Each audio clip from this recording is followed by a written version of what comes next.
ઝીણા લોટમાંથી દાણેદાર મગજ બનાવી લઈએ, જે મોંમાં મૂકતા જોગડી જાય એટલો સોફ્ટ બનશે. તેની માટે ચણાનો 500 ગ્રામ લોટ લઈશું અને સ્વાદ સાધનના હોમમેડ ઘીનો ઉપયોગ કરીશું. તો 300 ગ્રામ ઘીને આપણે ઓગાળી લેવાનું છે. હવે બેસનમાં ધાબો દેવા માટે 3 ચમચી દૂધમાં 3 ચમચી ઘી નાખી રીતે મિક્સ કરી બેસનમાં થોડું થોડું નાખી હવે ચાળણામાં આપણે બેસનને ચાળી લઈશું. તો દાણેદાર બેસન આપણું તૈયાર થઈ જશે. હવે કડાઈમાં ઘી નાખી બેસન નાખીને એકદમ ધીમા દૂધને બેસનમાં આ રીતે થોડું થોડું નાખતા જઈ દૂધ બધું બળી જાય ત્યાં સુધી શેકી લઈશું. હવે આ શેકેલા બેસનને આપણે એકદમ ઠંડુ કરી લેવાનું છે. આમ નાખી 6 થી 8 કલાક ઠંડુ કરી આ રીતે કટ કરીશું તો દાણેદાર મગજ આપણું તૈયાર થઈ ગયું છે.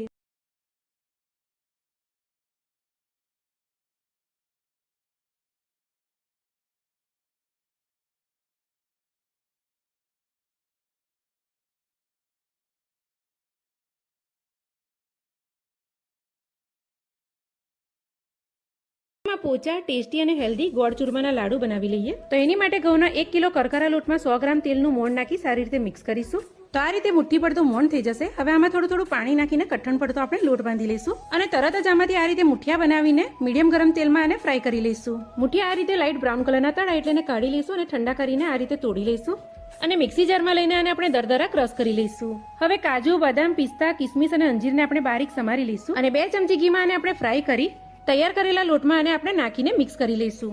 હવે 250 થી 300 ગ્રામ ઘીને આપણે ગરમ કરીશું અને આમાં 500 ગ્રામ ઝીણો સમારેલો ગોળ નાખી હલાવીને ધીમી આંચ પર ગોળ ઓગળી જાય એટલે લોટના મિક્સરમાં આને નાખી અડધી ચમચી ઇલાયચી પાવડર નાખી સારી રીતે મિક્સ કરી લઈશું અને આ રીતે બધા લાડુ આપણે બનાવી લઈશું. તો સરસ મજાના ગોળ ચૂરમાના લાડુ આપણા તૈયાર થઈ ગયા છે અને આમાં